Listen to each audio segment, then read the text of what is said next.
పోలీసులు లేని సమయం చూసి విజయవాడలో పోకిరీలు రెచ్చిపోయారు. 2 కార్లతో 2 యువకులు హల్చల్ చేశారు.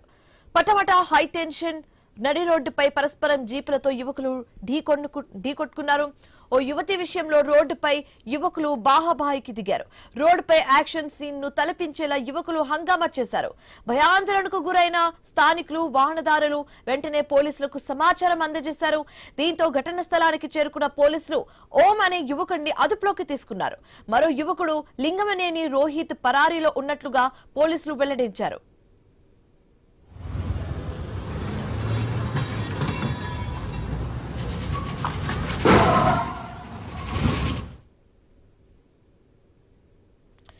పోలీసులు లేని సమయం చూసి విజయవాడలో పోకిరీలు రెచ్చిపోయారు. ఇదే అంశానికి సంబంధించి మరింత తాజా సమాచారం మా ఇన్పుట్ ఎడిటర్ నవీన్ అందిస్తారు. నవీన్, శివాని మనం చూడొచ్చు, విజయవాడలోనే ఒక ఏరియాలో పూర్తి స్థాయి కూడా హల్చల్ చేశారు 2 యువకులు కూడా కార్లతోటైతే ఒకరిని ఒకరు అంటే 2 కార్లను ఢీకొనే దృశ్యాలు మనం చూడొచ్చు. పూర్తి స్థాయి కూడా పడమట పోలీస్ స్టేషన్ పరిధిలోని ప్రధాన రహదారిపై 2 కార్లని అంటే 2 యువకులు ఒక్కొక్క కారు తోటి 2 కూడా ఢీక్కునే దృశ్యాలు మనం చూస్తున్నాం. ఇది పూర్తి స్థాయిలో కూడా అక్కడ పోలీసులు కూడా లేని సమయంలో ఒకరి మీద ఒకరు కార్లతోటి దూసుకొచ్చినటువంటి సిచ్యువేషన్ కనపడుతుంది. అక్కడ ఉన్నట్టు ప్రజలు కూడా భయభ్రాంతులకు గురైన సిచ్యువేషన్ మనం చూడవచ్చు. అయితే ప్రధానంగా వీళ్ళిద్దరి మధ్యలో గొడవ కావడానికి కారణం ఒక అమ్మాయి విషయం, అంటే ప్రేమ వ్యవహారంలో వీళ్ళిద్దరు గొడవ పడ్డట్టుగా తెలుస్తుంది. ఇప్పటికే 2 కూడా పోలీసులు అదుపులోకి తీసుకున్నారు. అయితే 2 కూడా ఇంజనీరింగ్ చదువుతున్న విద్యార్థులు అని చెప్పేసి కూడా చెప్తున్నారు. అయితే వీళ్ళు ఫ్యామిలీకి సంబంధించి కుటుంబాలు కూడా వేరే పార్టీలకు సంబంధించినటువంటి వేరువేరుగా పార్టీలలో ఉన్నారు. సో అది కూడా వాళ్ళ మధ్యలో రెచ్చగొట్టే విధంగా ఉంది అని చెప్పేసి చెప్తున్నారు. 2 కూడా వేరువేరు పార్టీలో ఉండడం కుటుంబ సభ్యులు.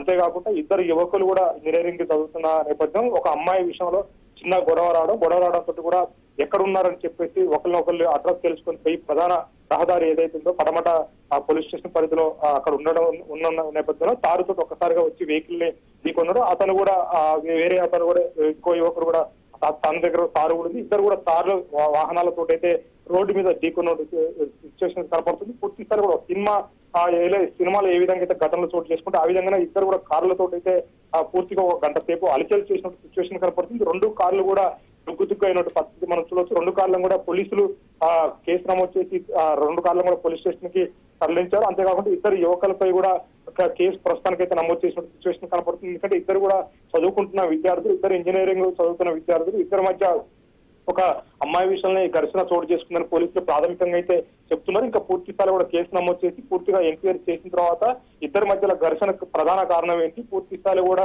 కాలేజీల నుంచి ఏమైనా వీళ్ళ మధ్య ఘర్షణలు ఉన్నాయా, వేరే వ్యక్తుల వల్ల ఘర్షణలు ఉన్నాయని దాని మీద పూర్తిగా పోలీసులు ఎంక్వైరీ అయితే చేస్తున్నారు. ప్రస్తుతానికైతే కేసు నమోదు చేసి 2 యువకులు ఏదైతే విద్యార్థులు పూర్తిగా విచారణ చేసిన తర్వాత మళ్ళీ కేసులు పెడతామని చెప్పేసి కూడా చెప్తున్నారు. పూర్తిగా కూడా 2 కార్లను ధ్వంసమైన కార్లను అయితే పోలీస్ స్టేషన్ తరలించారు. అయితే విజయవాడలో తరచు కూడా ఇలాంటి గొడవలు జరుగుతున్నాయి. అంటే గంజాయి మత్తులో కూడా పిల్లలు ఒకరిపై ఒకరు దాడులు చేసుకుంటే సిచ్యువేషన్ కనపడుతుంది. ఇది మాత్రం గంజాయి కాదు, మత్తుతో ఏం లేరు. 2 కూడా పూర్తి స్థాయిలో కూడా 2 యువ ప్రాబ్లమ్స్ తోటి ఒక అమ్మాయి విషయంలో 2 కూడా గొడవ పడ్డారని చెప్పేసి కూడా పోలీసులు అయితే చెప్తున్నారు. పూర్తి స్థాయిలో కూడా కేసు ఎంక్వైరీ చేసిన తర్వాత పూర్తి వివరాలు కూడా వెల్లడిస్తామని చెప్పేసి కూడా చెప్పారు. పూర్తిగా దీనికి సంబంధించినటువంటి వాహనాలు అయితే ప్రస్తుతానికి సీజ్ చేసినటువంటి పరిస్థితి కనపడుతుంది. అయితే ఈ ప్రాంతంలో ఏదైతే ఇప్పుడు జరిగిందో, నిన్న జరిగినటువంటి ప్రాంతంలో తరచు కూడా గ్యాంగులు వచ్చి అలా అలచలు చేస్తున్నాయి. పూర్తిగా పోలీసు నిఘా కూడా ఉండాలని చెప్పేసి కూడా స్థానికులతో కోరుకుంటున్న సిచ్యువేషన్ కనపడుతుంది. Shivani, thank you Naveen.